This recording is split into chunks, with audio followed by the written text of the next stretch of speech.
Hello सम्पूर्णको नमस्कार।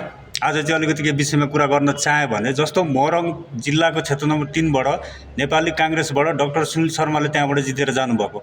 उहाँको चुनावको एजेन्डा सुकुम्बासीलाई फर्स्ट अफ अल त म सुकुम्बासी हो, म सुकुम्बासीको छोरा हो, म जितेर गइसकेपछि तपाईहरुको समस्या समाधान गर्छु, लाल पूर्जा दिन्छु भन्नुभएको थियो। लाल पूर्जा खोइ हामी हात थापेर बसिरहेको छौं। क्षेत्र नम्बर 3 को जनताले चुनावमा तपाईले लाल पूर्जा दिने बाचा गर्नुभएको थियो क्षेत्र नम्बर 3 मोरङमा, हैन? चुनाव म सुकुम्बासीको छोरा भन्दै रुँदै तपाईले चाहिँ भोट मागेको हो। यो कुरा मागेको होइन भनेदेखि होइन भन्नु होला, हैन? चुनाव आयो, अहिले भोट माग्न व्यस्त हुनुहुन्छ। लाल पूर्जा खोइ त तपाईलाई लाज शरम लाग्दैन? बाचा गरेर तपाईको एउटा चाहिँ तपाईको बाचा पूरा गर्न सक्नुहुन्न भने अहिले पनि जनतालाई तपाईको चाहिँ भेडा बाख्रा सम्झिनुहुन्छ, पट मूर्ख सम्झिनुहुन्छ। खोइ त लाल पूर्जा कहाँ आयो? लाल पूर्जा पार्टीको कार्यकर्ताहरूलाई दिनुभयो कि बाँड्नु भयो कि तपाईको पार्टीको कार्यकर्तालाई? हामी जनताले त खोइ त तपाईको लाल पूर्जा हेरै छौं त, कतिखेर आउँछ दूरबीन लगाएर हेर्दै छौं हामीहरु जनताले। बुझ्नु होला यो कुरालाई, हैन? अनि बेलबारी नगरपालिकामा तपाईको चाहिँ पुलिसको तपाईको हस्पिटल आएको थियो, त्यो रातारात किन सार्यो? झुम्का इनरुवा, झुम्का भने बिग मिस्टेक, हैन? इनरुवा किन सार्यो त पुलिसको हस्पिटल? किन त्यो हस्पिटल तपाईको सार्नुको कारण के थियो? यो अलिकति स्पष्ट गराइदिनु होला क्षेत्र नम्बर 3 को जनतालाई। जनताले हाम्रो अधिकार हो, हामीले बुझ्न पाउँछौं, हामीले खोज्न पाउँछौं। यो कुरा बुझ्नु होला, हेक्का राख्नुहोस् हजुरले। किन सारियो त रातारात? यो विषयमा शेखर कोइरालाले पनि बोल्नुपर्छ। तमाम चाहिँ तपाईको नेपाली कांग्रेसको क्रियाशील तपाईको भोटर्सहरूले पनि सोध्नुपर्छ आफ्नो नेतालाई, त्यो आको हस्पिटल किन सारियो त पुलिसको हस्पिटल? त्यो तपाईको इनरुवा लगेर किन राखियो? रातारात लगेर किन सारियो, हैन? कि नोबेल हस्पिटलमा तपाईको 50% को बिरामीहरू चाहिँ तपाईको अब मेरो हस्पिटल सुक्ने भयो भने हस्पिटल सुक्ने भयो, अब त्यो हस्पिटलले गर्दाखेरि पुलिसको हस्पिटलले बिरामीहरू मेरो हस्पिटल नआउने भयो, त्यहाँ उपचार गर्ने भयो भनेर हो कि के हो? बुझाउनु पर्यो, स्पष्ट गराउनु पर्यो। हाम्रो शंका हो यो, किन सारियो त त्यो हस्पिटल भन्ने कुरा हो। जनतालाई सधैँ भेडा बाख्रा सम्झिनु भएन नेताहरूले।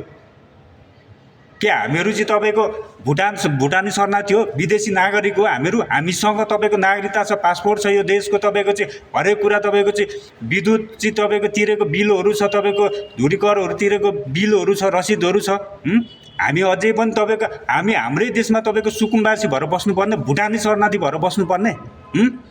कहिलेसम्म हामीलाई चाहिँ भोट ब्याङ्क बनाउने यो मोरङ जिल्ला क्षेत्र नम्बर 3 को अल नेपालको पुरा नेपालको यो चाहिँ तपाईको समस्या हो, हैन? तर कम्तीमा लाल पूर्जा दिन सक्दिन, हैन भनेदेखि तपाईको किन जनतालाई चाहिँ म लाल पूर्जा दिन्छु, तपाईहरुलाई चाहिँ मलाई भोट दिएर जिताउनुहोस् भनेर चाहिँ तपाईको झुटो आश्वासन देखाउने जनतालाई? अब त हामी त तपाईको आगो भइसक्यौं। हामी जनताहरु तपाईको राम होइन, हामी रावण भइसक्यौं। अब यो देशको अवस्था, यो राजनीति तपाईको चाहिँ अवस्थाले गर्दाखेरि, हैन? सधैँ हामीहरु चाहिँ तपाईको उपचार नपाएर मर्नुपर्ने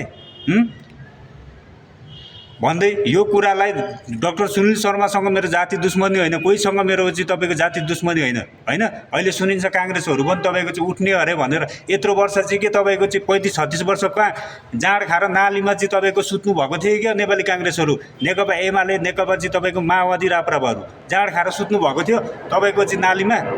जब चुनावमा आउनु लाग्यो अनि चाहिँ हामी उठ्ने अरे, हामीहरु यो चोटि हारे अर्को चोटि तयारी गर्ने अरे। यत्रो वर्ष के जाँड खाएर सुत्नु भएको थियो? अब उठ्ने तपाईहरुको आँखा खुलो, भर्खर खुल्दैछ, चुनाव आउँछ अनि आँखा खुल्छ तपाईहरुको? सम्पूर्ण पार्टीले समग्रमा सम्पूर्णलाई, कोहीसँग मेरो जाति दुश्मनी होइन, तर जनतालाई भेडा बाख्रा सम्झिनु भएन। जनता तपाईको मालिक हो, नेता नोकर, यो कुरा हेक्का रहोस्। सम्पूर्ण यो देशमा जति पनि राजनीतिक दलहरू छन् सम्पूर्णलाई, हैन? जनताले पनि सही र गलत तपाईको छुट्याउँछ।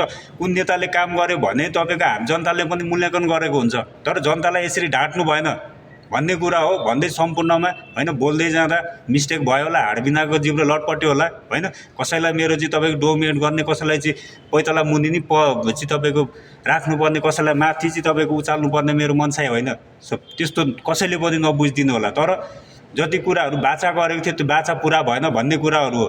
जति हजुरहरूलाई, जति साथीहरूलाई यो भिडियो मन पर्यो भने सबैले शेयर गरिदिनु होला, 10-10 शेयर गरिदिनु होला। फेरि अर्को भिडियोमा भेटौँला है त। हस् त, बाइ बाइ।